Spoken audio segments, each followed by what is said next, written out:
Salut à tous, c'est un rendez-vous qui est devenu incontournable. Chaque année, nos caméras vous emmènent ici, à l'île Maurice, pour ce tournoi sur invitation qui s'appelle le Mauritius Golf Masters.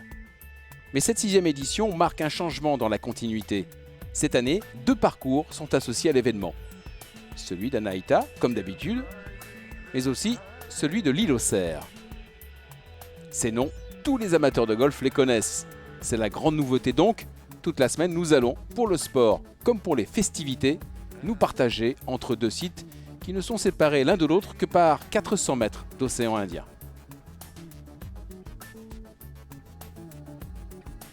Mais si les lieux changent et se diversifient, les hommes en revanche, eux, restent. Hubert Privé, 60 ans, est un des plus fidèles participants. Il est en fait bien plus que cela. Son amour pour le golf, il le dessine, il le sculpte lui-même dans son atelier de Normandie. Les œuvres de Hubert Privé accueillent le visiteur dans des endroits aussi symboliques que le golf national ou encore le golf du Vaudreuil. C'est lui qui a créé le trophée qui sera remis au vainqueur samedi soir. Hubert Privé exerce un métier qu'il est le seul à exercer. Ses œuvres ont fait de lui un personnage central dont beaucoup ne connaissent ni le visage ni le mode d'expression.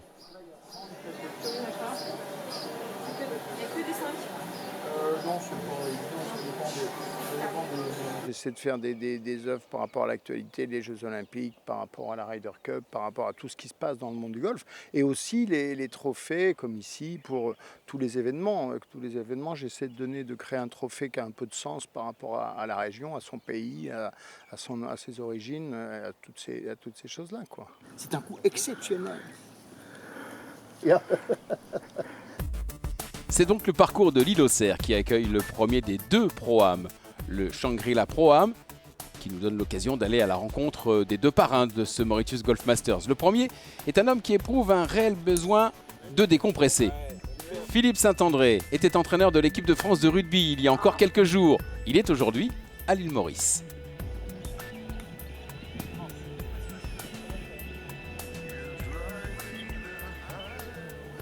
Magnifique. Ouais, bien joué. Pendant pratiquement 17 ans en tant que manager de club professionnel ou de l'équipe nationale, tu es dans une machine à laver, tu as le temps de rien. Et donc là, voilà, de passer du temps un peu en famille, ça c'est important, et de vivre des choses qui sont différentes dans un milieu différent. Alors sincèrement, on ne va pas se plaindre. Là, on est dans un endroit qui est exceptionnel, et c'est aussi, ça me permet de passer des moments comme ça que je n'ai pas vécu depuis très longtemps. L'autre parrain, qui partage d'ailleurs la partie de Hubert Privé à l'île aux Cerfs, nous vient du monde du spectacle. L'acteur Roche Dizem est un fanatique de golf et de l'île Maurice. Mais on ne l'avait jamais vu jusque-là dans le cadre de cet événement. Il est là cette année, il est venu en famille. Il y a un aspect familial pour vous parce que vous êtes venu ici avec votre frère. Ça, c'est assez peu banal, c'est marrant. Oui, lui aussi, il est mordu de golf, donc quand j'ai eu la possibilité de ramener une personne avec moi, c'est vrai que j'ai pensé à lui, et il n'a pas l'habitude justement des programmes. Pour lui, c'est une première fois. Donc même si c'est mon frère aîné, j'ai l'impression d'avoir un petit frère qui est content d'être là et qui regarde tout avec des grands yeux. Et ça aussi, c'est agréable. C'est aussi ce dont je parlais au début, c'est-à-dire que voilà, ce que ça dégage, les sensations que ça procure. Bon, il faut jouer au golf pour comprendre, c'est vrai, mais voilà, ça c'est le plus dans le golf. Le jeudi, à Anaïta, au Mauritius Golf Masters, c'est le moment où l'ambiance festive de début de semaine commence à se doubler d'une atmosphère plus sportive. C'est le début du tournoi. L'occasion d'aller à la rencontre de ceux qui ont fait parler d'eux ces derniers mois, ces dernières semaines. Et le premier à qui nous avons fixé rendez-vous, c'est Sébastien Gros. Tout simplement parce qu'il y a 4 jours, il a créé la sensation en Afrique du Sud, en terminant à la 4e place du premier tournoi de la saison 2016. Après avoir, entre autres, signé le samedi une carte de -9.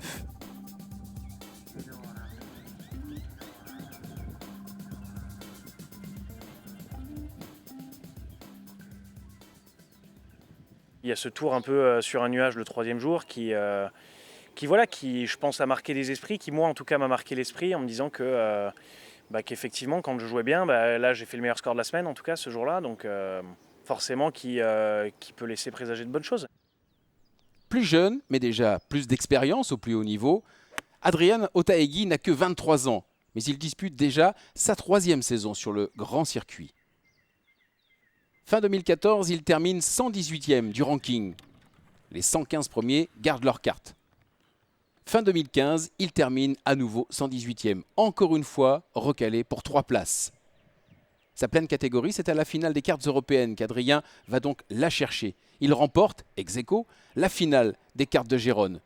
Incontestablement, le gamin a un mental au-dessus de la moyenne. Ce gamin dont on a bien de la peine à se dire s'il est avant tout espagnol basque ou français. Probablement parce qu'il est tout cela en même temps. Ah oui, je suis basque espagnol, je suis de San Sébastien. Mais c'est vrai que bon, comme c'est très près de la frontière, j'ai toujours été à l'école en France. C'est pour ça que je parle français. Ouais. Et j'ai habité pas mal d'années en France aussi. Donc bon, je connais aussi beaucoup de joueurs français. Mais bon, je suis quand même espagnol. Les cartes européennes, c'est également là que Clément Berardo est allé chercher sa qualification pour le circuit européen. Mais la différence pour Clément, c'est que lui découvre le plus haut niveau. Moi j'ai l'impression d'avoir fait le plus facile. Maintenant le plus dur c'est vraiment de garder sa carte. Si on regarde les stats, les joueurs qui montent la première année sur le tour et qui gardent leur carte, il n'y en a pas beaucoup. Donc j'espère faire partie de cela. Mais je ne veux pas vraiment penser à ça ou aux résultats ou à comment va se passer l'année. Tout reste donc à faire pour l'un, mais beaucoup de choses en revanche sont déjà acquises pour l'autre. Ce qui n'enlève rien, sa lucidité à Sébastien Gros. On est dans un job là où rien n'est jamais acquis, on n'a que des CDD si on veut le ramener au monde de l'entreprise. Alors après si on gagne un tournoi, on a un CDD de 2 ans ou de 3 ans ou de 4 ans. On a un job là où on ne peut pas se dire bon pendant 15 ans je serai sur le tour européen et puis je me baladerai tranquillement toutes les semaines dans les plus beaux endroits du monde.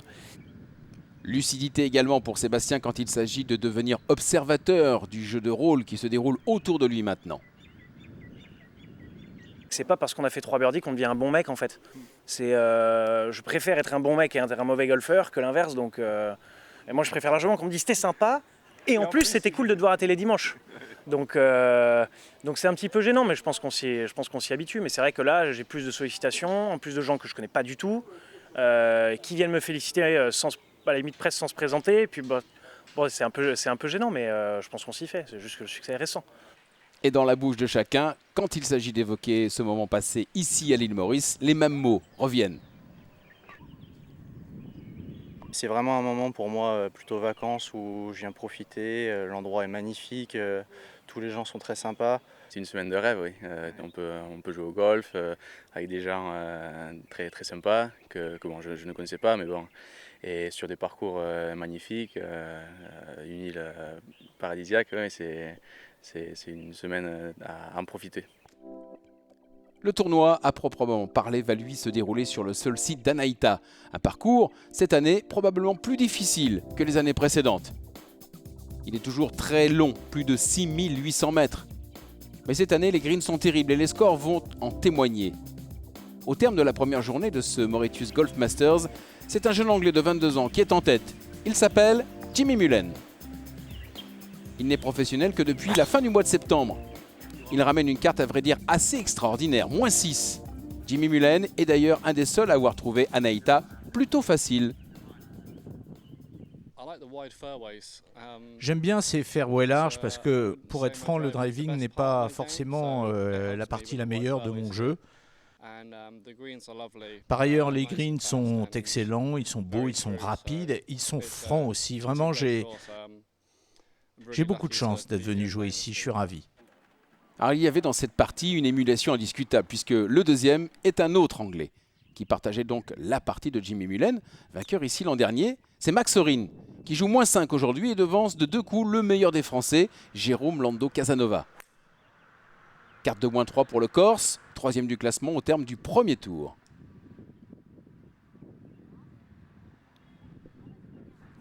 Ça a mal démarré parce que j'ai fait un aller où j'ai très bien tapé. Je suis passé +1 en mettant vraiment aucun putt. Et mes 2 bogeys, c'est 2 fois 3 putts. Et bizarrement, en retour, ça s'est mis à se goupiller dans le bon sens. Et j'ai rentré quelques putts. J'ai fait -4 sur le retour. Donc ouais, -3 aujourd'hui. Je suis assez content du fond de jeu. Confirmation de la difficulté du challenge au terme de ce premier tour. 9 joueurs seulement sont sous le par. Tout ce petit monde emmené par Jimmy Mullen et son -6.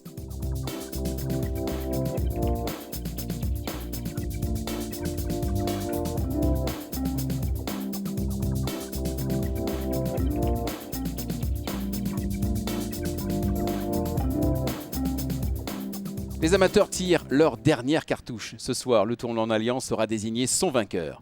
Profitons donc de cette dernière journée, l'avant-dernière du tournoi professionnel. Profitons donc pour donner un coup de projecteur sur l'équipe la plus attachante de l'épreuve. La plus attachante parce qu'elle réunit sur le terrain le père et le fils. La plus attachante aussi grâce aux personnalités de chacun. Car le golf, c'est tout simplement la vie de la famille Espagna.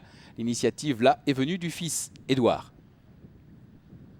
Il nous avait proposé ça début du mois de novembre de cette année. Pour la fin novembre, il me dit ça t'intéresserait de venir jouer une alliance avec moi au bout du monde, à l'île Maurice. Je lui ai dit oui, tout de suite, quand c'est qu'on prend les billets. Et sur le terrain, il n'existe aucun rapport de dominant à dominé, de père à fils ou de pro amateur. C'est comme qui dirait freestyle. On s'engueule plus, non, on est content de jouer ensemble, donc voilà, ça se passe très bien. Peut-être qu'il y a une dizaine d'années, quand il était beaucoup plus jeune, oui, j'avais peut-être l'autorité du père qui était beaucoup plus accentuée. Maintenant, non, au contraire, il joue tellement bien que bon, j'ai pas trop à me plaindre. On se chambre aussi pas mal sur le parcours, donc voilà, ouais, ça me fait plaisir de jouer avec lui, surtout que ça fait pas mal de temps qu'on n'a pas joué ensemble en compétition. Et leur dernière compétition, justement, remonte à des années. Elle s'était soldée par une victoire dans un championnat de France de double à Fourqueux. Édouard était encore gamin et écoutait les conseils. Aujourd'hui, le professeur, c'est plutôt lui. Bien sûr que j'essaie de lui montrer quelques petits coups qu'il n'a pas dans le sac. Et pour Édouard, cette escapade mauricienne, c'est aussi l'occasion de restaurer un lien quotidien, pas simplement mis à mal par son métier. Mais ça me fait plaisir d'avoir mes parents avec moi. Je les vois pas souvent parce que je suis tout le temps à droite à gauche en tournoi, etc. Donc ça me fait plaisir de les voir ici dans ce cadre magnifique. Et puis voilà, on partage le même appartement cette semaine. Je profite d'eux. Le soir, il y a des super soirées. Donc on rigole bien. C'est une super semaine, franchement. Et au bout du compte, au terme des 36 trous du tournoi en Alliance, cette confidence d'Ignacio, la plus belle des conclusions, le plus beau des aveux. Je suis fier déjà qu'il soit mon fils, avant même qu'il soit joueur. Et ensuite, évidemment, je suis très content parce que c'est moi qui l'ai mis au golf à l'âge de 2 ans et demi. Il venait au practice avec moi. Oui, il était assis et moi je tapais des balles pour m'entraîner. Donc depuis, bon, il s'est passé pas mal de choses. Mais la paire Espagna n'était pas la plus forte cette semaine.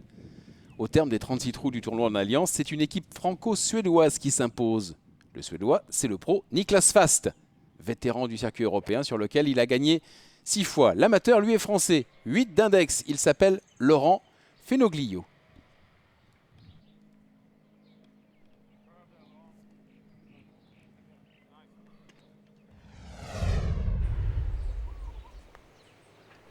Le tournoi pro maintenant avec la prise de pouvoir au cours de ce deuxième des 3 tours du tenant du titre, le jeune anglais Max Horin. Une carte de -3 qui fait suite à une de -5. Max Horin est leader donc à -8. 2 coups d'avance sur le plus proche de ses poursuivants.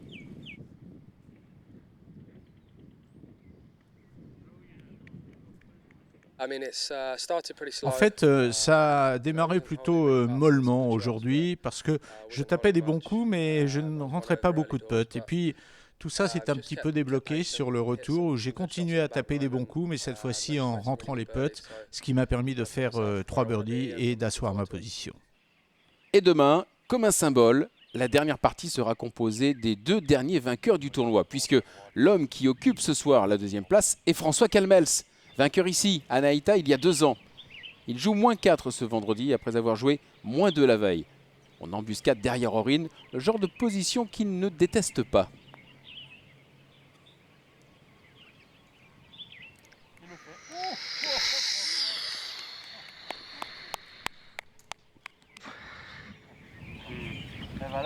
C'était le trou, 3 mètres du trou. J'ai aucune chance. Déjà la dernière fois, il y a 2 ans, quand j'avais gagné, je ne crois pas que j'étais en tête avant le dernier tour. Je devais être quelques points derrière. Donc on va espérer que ça se termine de la même façon. Mais en tous les cas, on va essayer de faire une bonne journée demain. Et ils sont au moins 6 ou 7 à pouvoir l'emporter. Des joueurs comme Espagna, Ryu sont là tout près. Nicolas Colsart aussi. Vivement demain.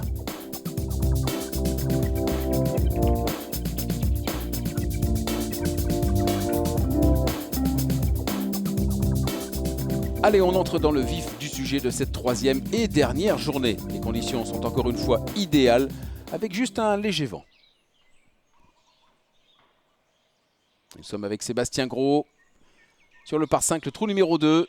Sébastien Gros qui est devenu en quelque temps l'homme fort de la belle frappe du circuit européen. On l'a vu il y a encore quelques jours en Afrique du Sud aux côtés de Charles Schwarzel dans ce premier tournoi de la saison. Et des drives monumentaux. Pourtant, Charles Schwarzel n'est pas le premier venu, on le sait, c'est un long frappeur. Et bien Sébastien Gros a réussi rapidement à imposer son rythme dans cette dernière partie. On le retrouve ici avec ce putt pour l'eagle. Voilà, ce sera finalement un birdie pour Sébastien Gros, le Lyonnais. Et qui passe donc à -2. Et toujours cette bonne humeur, cette façon de communiquer, d'échanger. On va retrouver Léo Lespinasse pour son deuxième coup sur ce par 4. Le trou numéro 3, il est à +1 à ce moment-là. Léo sort malheureusement d'un double bogey au 2. Autre jeune joueur très prometteur de ces 20 français.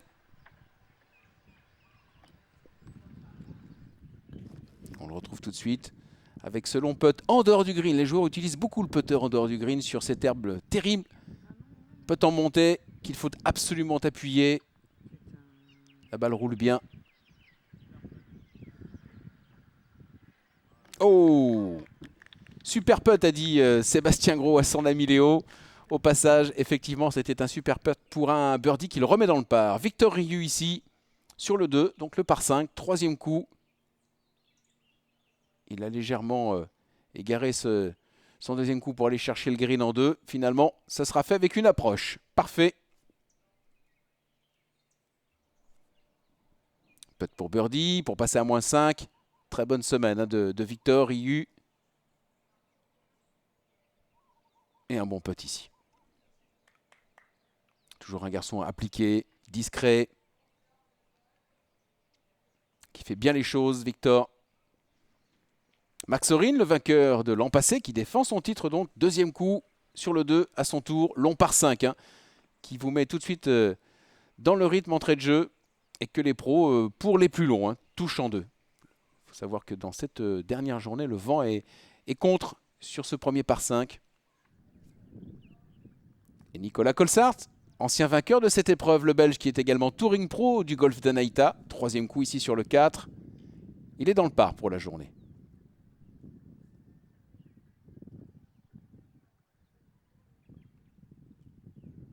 Ce trou au bord de mer qui évidemment est balayé par les vents. Max Orin, troisième coup du 2, petite approche. Vous voyez, les greens sont tellement roulants qu'ils sont blancs. Le grain, beaucoup de grains ici. Comme souvent on retrouve dans l'océan Indien ou en Asie. Avec ces différences de couleurs qu'il faut savoir apprécier évidemment. Il joue avec Carlson, vous l'avez vu, le grand suédois. Colsaert pour birdie sur le 4. Toujours le même toucher du joueur de Ryder Cup, Nicolas Colsaert. Très heureux d'être là cette semaine, évidemment. Max Orin, pour passer à -9, confirmer son avance.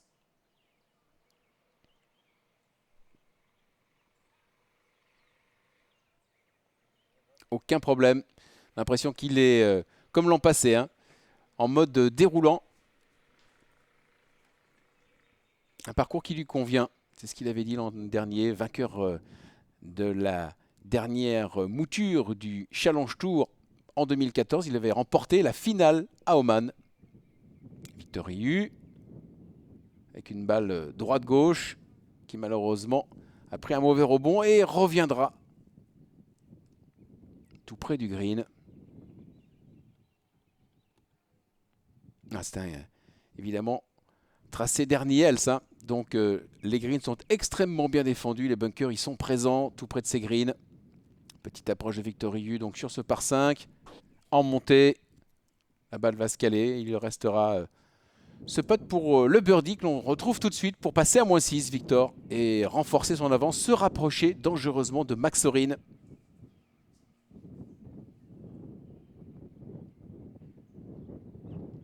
Et il le fait par la petite porte. Bien joué, -6. Conditions de jeu parfaites, vous le voyez. Les joueurs sont ravis d'être là cette semaine. Aux alentours de 30-35 degrés, cela dépend des jours. Petite brise de mer pour rafraîchir. Et Nioto, Putt pour birdie. -3 pour le double vainqueur de l'Open d'Italie. Petite santé pour Eni Otto. Un petit problème de coup de soleil hein, au milieu de la semaine. C'est un peu compliqué son premier tour. Alors, Johan Karlsson, le géant suédois. Belle frappe de balle. Gaillard athlétique. On le retrouve dans ce bunker du 4. Et Karlsson va faire une très belle journée. Vous le voyez à l'instar de ce coup magnifique, cette sortie de bunker sur ce par 5.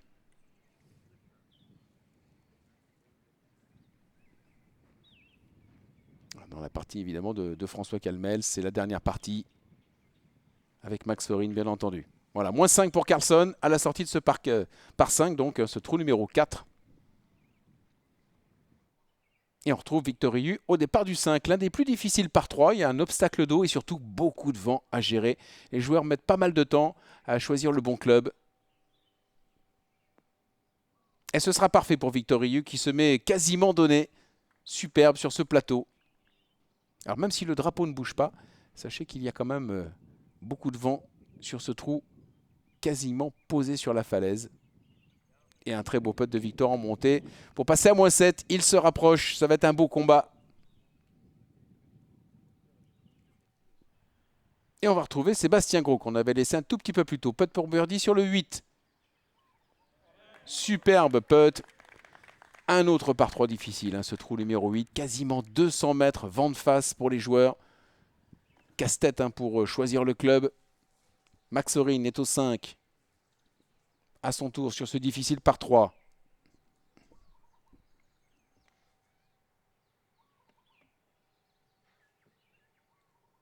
Balle prise par le vent qui se met au drapeau.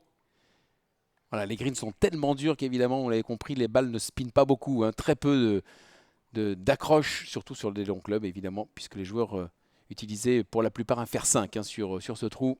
Horin peut en descendre pour birdie, le leader. Voilà, toute la semaine, c'était ça, évidemment. Ce -10 est en grande partie dû à son putting, bien entendu. Les semaines se suivent dans le golf et se ressemblent finalement, puisqu'on a évidemment en tête des hommes qui sont plutôt en forme au putting, notamment Sébastien Gros, hein, qui nous a fait un festival il y a quelques jours en Afrique du Sud pour le compte du Tour européen. Boum!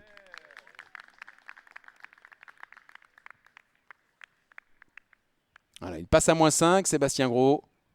Et toujours cette bonne humeur, ce partage, ce sourire avec le public, avec ses co-compétiteurs. Heureux d'être là, et il a raison. Matt Kuchar sur le circuit américain est également dans cette attitude. Karlsson.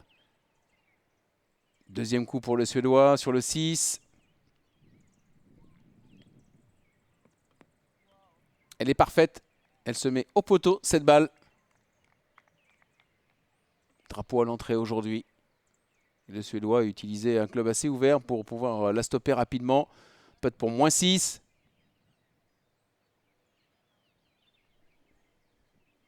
Avec de la vitesse. Hein. Pourtant, ces greens, vous le voyez, sont blanchis avec cette herbe, ce grain hein, dans le sens du roulement. Eni Otto, deuxième coup du 9. On ne le voit pas, mais devant lui, à 10 mètres, il y a un petit ditch. Vous voyez ce ruisseau hein, qui serpente sur le fairway du 9. Il faut passer par-dessus, ce que va faire certainement Eni Otto. La balle qui tombe très tôt pour s'immobiliser dans la descente. Superbe coup du Sud-Africain. Eni Otto, qui n'a jamais gagné ici, a fini souvent deuxième, mais n'a jamais remporté ce tournoi.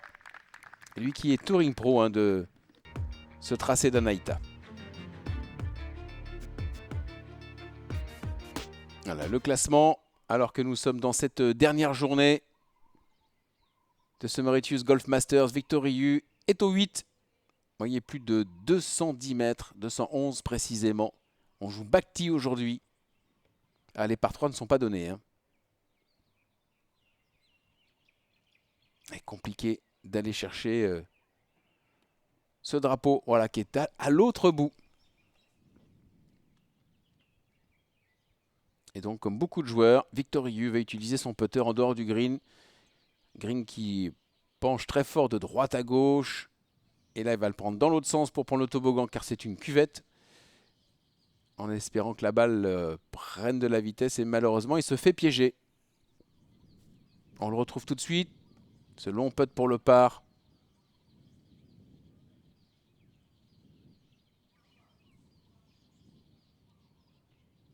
Une balle qui a du mal à s'immobiliser. Malheureusement, ce sera difficile pour Victor Rieu ici.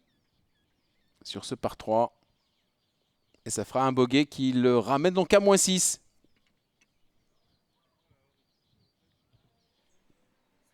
Max Horin, le champion en titre, deuxième coup du 9. Petit par 4 donc. Les joueurs ont deux possibilités.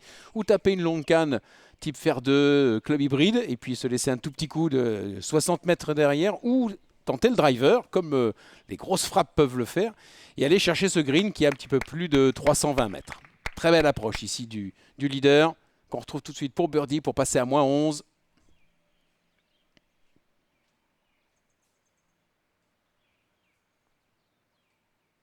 Et la balle est parfaitement petée, intérieur droit.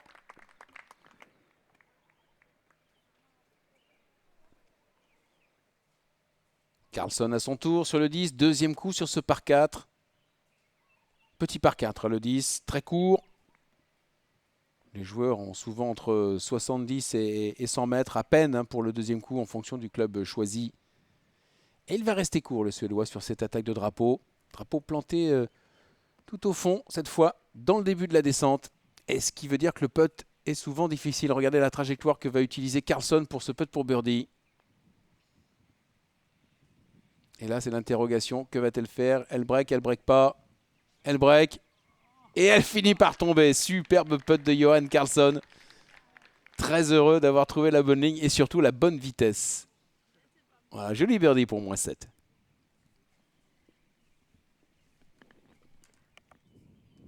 Riu au 13. Long par 5. En montée pour le deuxième coup. Mais les joueurs le touchent en deux pour la plupart ou ne sont pas très loin du green, on va le voir. Un parcours assez ouvert, ce tracé d'Anaïta, designé par Erniels et ses architectes. Parcours qui favorise les gros frappeurs, ceux qui atomisent avec leur driver la balle de golf. On est toujours avec Victor Riu ici, qui va toucher un petit bout de green avant que la balle ne descende, ressorte du green et peut-être y retourne. Non, ce sera au bord de ce green, près de ce sprinkler. On y est au 13 toujours. Et après ce deuxième coup plutôt réussi, Victor Riu, putt pour l'eagle en descente. Et comme la balle file, c'est une vraie patinoire, ce green du 13. Putt de retour pour le birdie.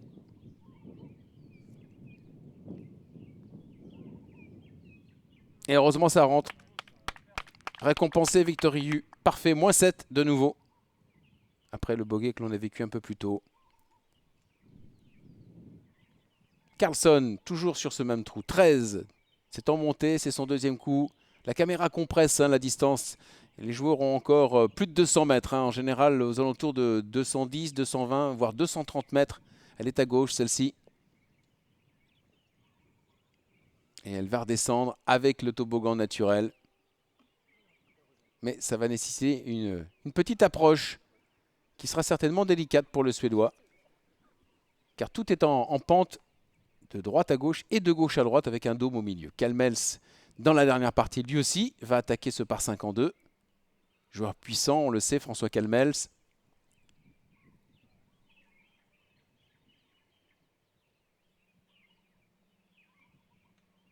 Une balle qui sort elle aussi à gauche, qui va se retrouver dans cette cuvette probablement.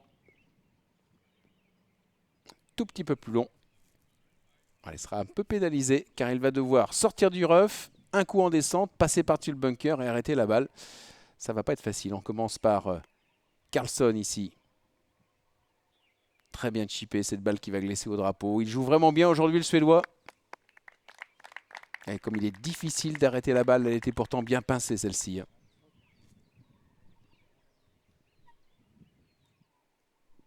Alors, l'approche dont je vous parlais, elle est quasiment impossible. Enfin, impossible. Peut-être pas pour François Kalmels, regardons.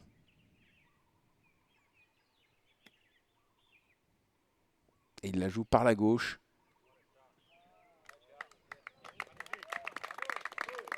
Voilà. C'est pour ça que François est un grand champion. Quand on sait faire ce genre de coup. Le public a apprécié et tout le monde l'a félicité, y compris ses co-compétiteurs du jour. Très belle approche de François Calmels dans cette situation extrêmement difficile.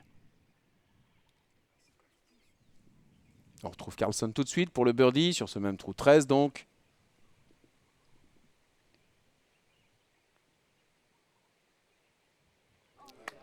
Alors peut-être est en montée, mais il l'a bien appuyé quand même pour passer à -8. Bien joué. Et nos trois hommes s'observent, même si Max Orin dans cette partie est leader, c'est vrai, et qu'il a cette petite avance confortable. On sent que derrière Carlson pousse et que François Calmels n'est pas très loin non plus.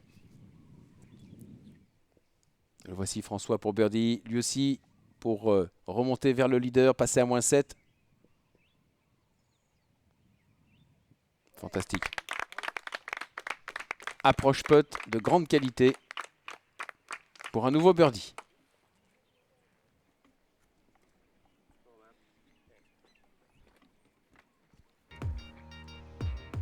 Regardons un peu ce qui s'est passé sur le parcours. Jean-Baptiste Gonnet vient d'en terminer avec une des très bonnes cartes de la journée. -3 pour JB Gonnet, ce qui lui permet de finir 11e du tournoi dans le par.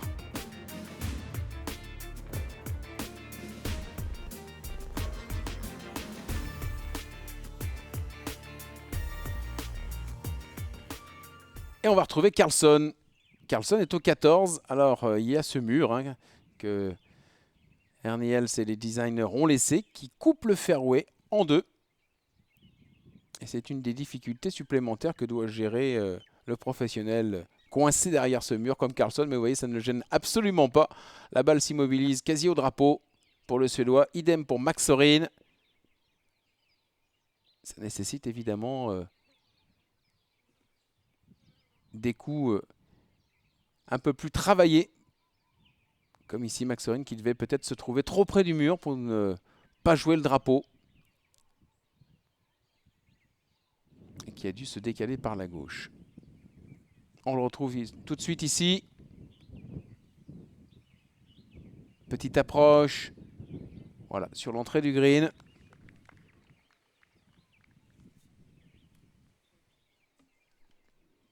Et c'est un putt pour le par. Il est en difficulté, Max Orin. Après sa mise en jeu, puis son recentrage. Et ce sera un bogey pour le tenant du titre. Probablement. À condition de rentrer cette balle. Carlson d'abord. Qui va donner la ligne à Orin. Putt pour birdie. Bien joué. Il passe à -9. Dangereux, Johan Carlson. Attention. Le grand Suédois est en train de remonter fort. Orin a la pression. C'est un putt pour bogey. Petit putt qui sera très bien malheureusement. Et oui, mais voilà, c'était le mauvais coup sur le mauvais trou. Max Orin perd 2 coups et repasse à -9 et remet en course évidemment François Calmels et Carlson.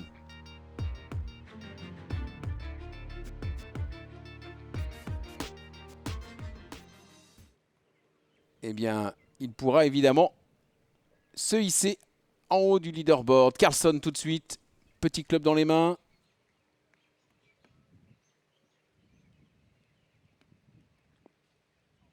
À peine sur l'entrée du green.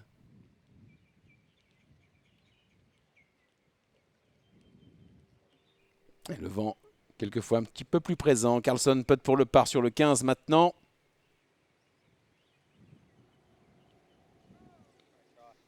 C'était tenté, bien attaqué.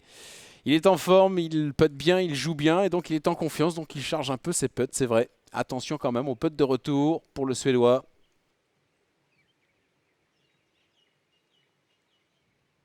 Ouais, c'est très bien fait, il est en confiance, Johan Carlson, incontestablement. Pour cette 6e édition du Mauritius Golf Masters, c'est très serré. Sébastien Gros, le héros de la semaine dernière en Afrique du Sud, eh bien, il a fait la meilleure carte de la journée à -5. Il termine au pied du podium, 4e ex-aequo pour Seb Gros qui va nous faire une saison 2016 certainement éblouissante. Allez, on va avec notre dernière partie. Drive du 16, ça se joue de droite à gauche. François Calmels, on le sait, une belle frappe de balle. L'idéal, c'est de se positionner à gauche des bunkers que vous voyez là-bas et de faire rentrer la balle. Voilà, face au vent, une balle jouée relativement basse et qui va rouler. C'est le coup idéal.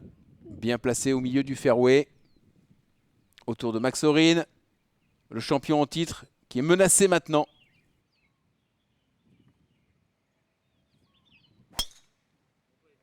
Ouais, beau drive, comme vient de le dire le caddie. Voilà, la balle prend le milieu du fairway, va descendre encore un peu. Trop difficile hein, ce 16 car il y a une mise en jeu face au vent à faire. Et puis ce deuxième coup, que voici. Regardez ce deuxième coup, on est complètement face au vent. Le green est de travers. Une partie en montée, une partie en descente. Extrêmement difficile de l'accrocher. Deuxième coup de François Calmels qui la joue un peu punché. Droite-gauche.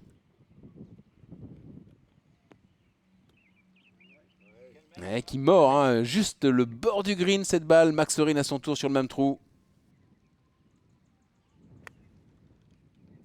Qui va chercher directement le drapeau. Très agressif sur ce coup pour essayer de reprendre évidemment un coup sur ses poursuivants. Et la balle accroche. Hein. Elle reste sur le green, elle peut retomber. Il y a un bunker juste derrière. Très méchant. François Calmels pour le birdie.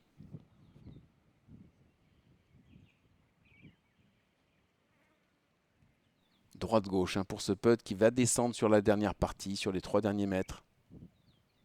Là, ça monte et ensuite ça descend. Et il ne fallait pas grand-chose hein, pour que ça tombe. Ce sera le par.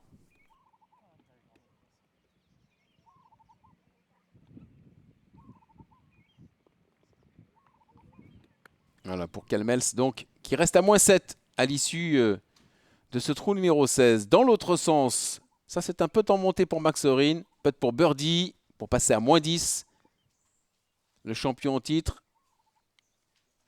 Elle a assez d'énergie et c'est superbe. Très joli putt de Max Horin.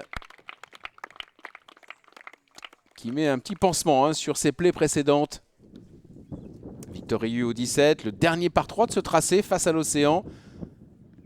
L'un des très beaux trous hein, de ce parcours d'Anaïta. Face au lagon. Petite distance mais tellement vantée que ce coup de golf, quelquefois, peut vous emmener dans des pièges. Il y a un bunker, notamment juste derrière le green. Aujourd'hui, le drapeau est justement au fond du green.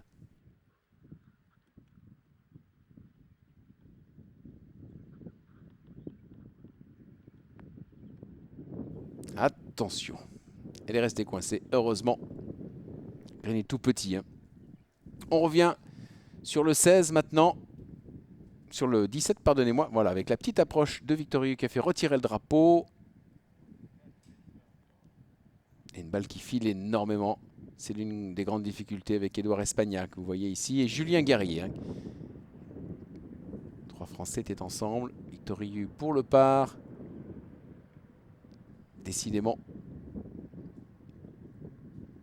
Ouais, ces bogeys de fin de partie vont un peu laminer sa carte. -6 pour Victor. Fin de parcours pour 2 hommes qui partageaient la même partie. Nicolas Colsart qui joue -3 aujourd'hui. Total de -6 donc pour la semaine. Il termine 4e ex aequo. Carte de -3 aussi pour Eni Otto. Total de -5. Il est 7e du tournoi. Allez, la dernière partie au 17 avec Max Horin, le champion en titre. Coup de fer. Alors ça va du fer 9 au fer 8. Pour nos pros sur ce petit par 3. Mais face au vent, vous le voyez, pas facile de faire tenir la balle. Et là, une approche délicate pour le champion en titre. Alors qu'il a sauvé sur le 15, qu'il a fait un super birdie sur le 16. Le voici en difficulté au 17. François Calmels à son tour. Voilà, coup très tenu. Hein.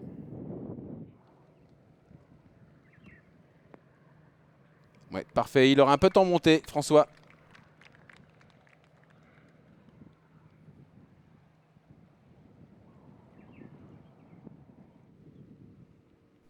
Carlson maintenant au 17. Et lui aussi va certainement être agressif. Le Suédois, il va aller chercher ce drapeau, c'est sûr, même s'il y a des pièges autour. Attention de ne pas trop enrouler la balle, c'est le danger. Et oui, et c'est exactement ce qui se passe. Et on n'est pas très loin de l'eau, alors la balle n'ira peut-être pas... Non, elle n'ira pas dans l'obstacle d'eau. Mais c'est le danger quand on veut être trop agressif avec ce drapeau. La petite approche de Max Orin. Et c'est super bien fait, c'est vraiment très bien fait. Compliqué de faire mieux que ça, voilà. Félicité par ses co-compétiteurs du jour. Il aura ce putt pour sauver son par. Carlson auparavant.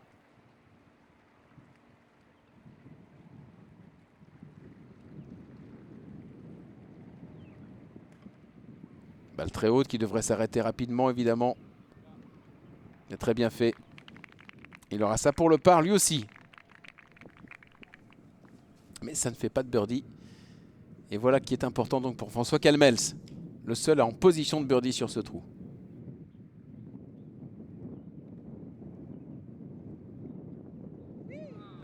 Elle est parfaite. Non seulement elle est parfaite, mais elle lui permet d'être à -8. Et ça change tout quand il reste un trou à jouer.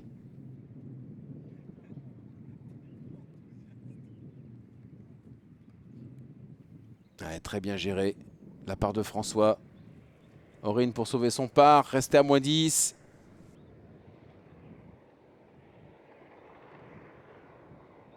Et oui, la balle qui accroche le bord du trou et qui malheureusement ne tombera pas pour un nouveau bogey de Max Orin. Un petit craquage en fin de partie pour notre jeune champion anglais. Vainqueur de Made in Danemark cette année. Cette belle étape danoise du circuit. Max Orin s'est imposé, je vous le disais, vainqueur l'année dernière, bien sûr, de ce tournoi d'Anaïta, mais également de la finale du Challenge Tour à Oman. Un joueur anglais en pleine progression. Pour le par maintenant, Carlson.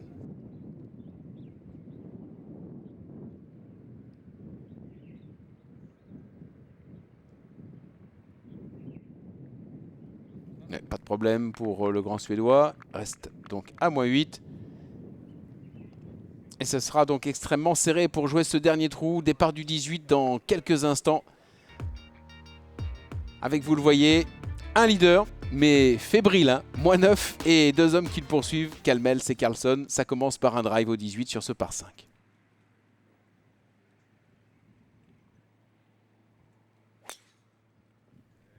Ouais, belle accélération, on a vu.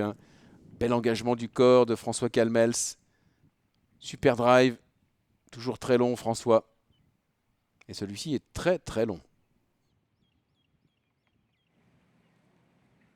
Et pas de driver pour Carlson qui préfère jouer autrement. Petit club hybride. Mais qui est une belle frappe pour Carlson. Un joueur puissant. Des bras immenses.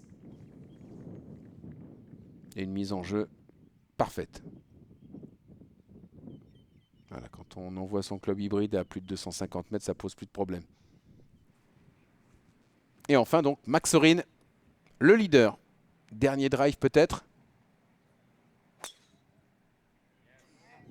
Elle est bien prise également cette balle, bien accélérée. Tout petit peu plus à gauche, mais aucun problème pour cette mise en jeu extrêmement roulante. Le vent est favorable sur le 18 aujourd'hui. Une balle qui a du bonus. Un bon petit roulement de 30 mètres sans aucun problème. Pour raccourcir le trou, et c'est bien sûr avec son club hybride, Carlson qui va jouer en premier. Deuxième coup de ce trou 18 qui est un par 5. Puissant comme il est, il peut aller au green bien entendu. Carlson qui a très peu joué le driver cette semaine. Il ne l'a pratiquement pas sorti, malgré la longueur de ce tracé. Manque un peu de réussite. Ce green est très étroit, tout en longueur, plus de 40 mètres et extrêmement étroit. Orin. Voilà, qui joue la balle en cut, vous l'avez vu la trajectoire. Il va partir à gauche et qui va terminer à droite. Et malheureusement, il en manque. C'est pas le bon club peut-être. Et François Calmels. Au milieu de la piste. Très bien placé François. Qui a déjà lui aussi gagné ici. Qui connaît très bien cette attaque de green du 18. Beaucoup de vitesse dans cette exécution. Voilà, le seul à se maintenir sur le green. La balle va redescendre un tout petit peu, effectivement. Même si le putt n'est pas donné pour l'Eagle, réel avantage pour le joueur de Bussy. Tout de suite avec un spot que les joueurs professionnels connaissent bien. en contrebas de ce green à droite. Difficile d'arrêter la balle. Il le fait quand même. Très belle approche. Cadayé par son ami cette semaine. Beaucoup de joueurs sont venus avec leur épouse ou amie pour lier l'utile à l'agréable. Et Max Orin, donc le leader dans ce bunker, va jouer son 3e coup maintenant sur ce par 5.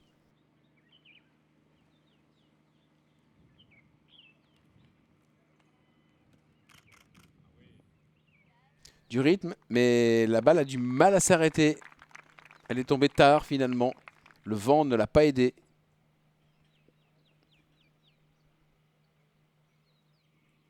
Allez, François Calmels. Putt pour l'Eagle. Ça mettrait un sacré coup de pression sur ses deux adversaires.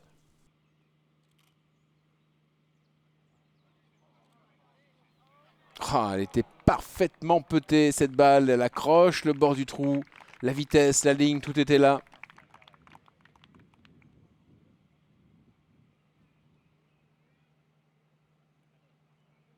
Tout petit peu dans la continuité pour faire quand même le birdie. Voilà, et mettre un peu de suspense sur cette fin de partie. Moins 9. Très belle bagarre de François Calmels, comme on le connaît, avec de sublimes coups de golf, de la volonté. Et ça, Max Orin, c'est pour gagner le tournoi, évidemment. C'est un putt pour birdie. Oh, et la balle qui fuit. Carlson pour birdie, lui aussi, se retrouvait à moins 9. Extrêmement serré cette fin d'après-midi ici à Anaïta.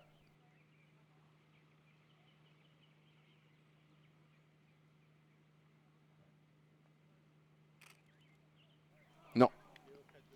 Non, les putts ne sont pas donnés sur ce tracé dernier Else.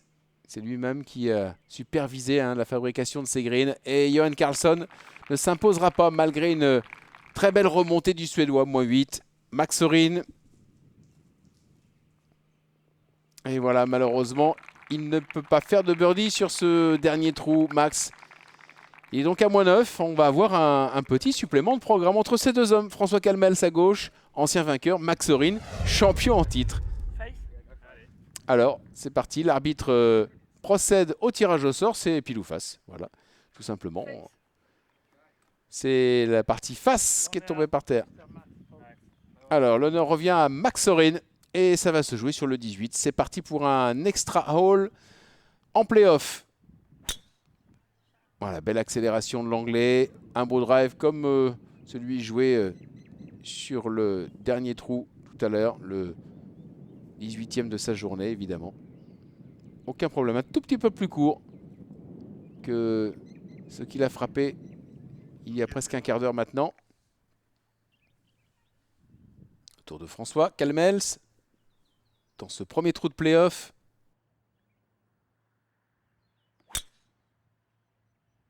Là aussi un bon swing solide. Attention quand même à gauche. Dans la petite anse, il n'y a pas de danger. Il n'y a pas de bunker de ce côté-là. Mais il y a un petit peu de rough pour le contact de balle. Surtout sur un long club, c'est peut-être un peu moins pratique. On le retrouve tout de suite, François, d'ailleurs. On voit que c'est un club très fermé quand même qui l'utilise encore. Pour aller chercher ce green du 18. Elle paraît bien frappée. Voilà, en contrebas du green. C'était encore assez loin et petite approche en travers. Il pourra aller chercher une position de birdie. Max Orin à son tour. Deuxième coup de ce par 5. Là aussi, la balle a l'air bien prise, mais elle tourne de droite à gauche, celle-ci, pour revenir peut-être vers le green. Ouais, il prend le green. Ah, superbe. Avantage à l'anglais sur ce premier trou de play-off, incontestablement. À moins que François nous fasse évidemment une balle au poteau, ce qu'il est capable de faire, bien entendu, pour faire un birdie donné. On le retrouve tout de suite. Difficulté, le coup se joue en descente, mais le green est surélevé. Il aura, lui, dans son sens, le grain avec.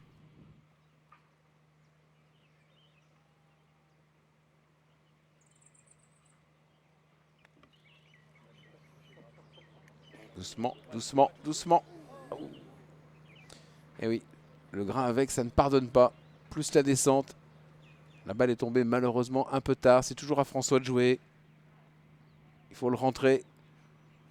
pour mettre tout de suite la pression sur Max Sorin s'il veut remporter cette épreuve une nouvelle fois, François.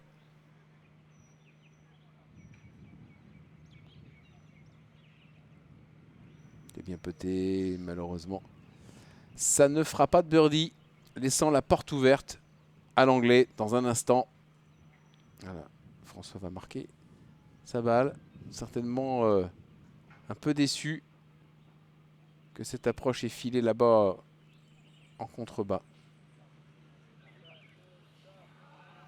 Bon, et bien écoutez, les dés sont jetés et c'est Max Sorin qui s'impose dans ce premier trou de play-off face à François Calmels qui nous a livré une belle bagarre superbe.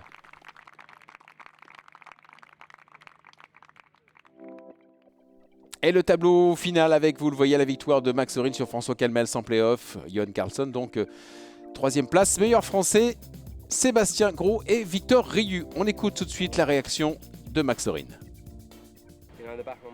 Sur les 9 trous du retour, globalement, j'ai tapé des très bons coups. Alors j'en ai tapé des mauvais au 14.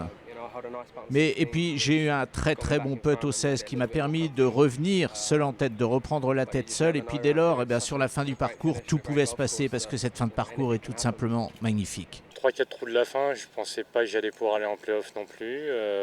J'ai essayé tout ce que je pouvais jusqu'à la fin. J'ai réussi à grappiller le play-off. Petit regret au 18, la balle passe vraiment pas loin pour l'Eagle. Voilà. Après, c'est une bonne semaine quand même. Je fais -9. Voilà. J'étais à La Réunion la semaine dernière, j'ai fait deuxième aussi. C'est ce que je te dis, c'est comme ça. Hein. Et oui, c'est comme ça, une belle récompense en tout cas pour celui qui se succède à lui-même, Max Sorin, avec les parrains de cette belle épreuve. Et évidemment, on souhaite retrouver tous nos professionnels l'année prochaine pour l'édition 2016.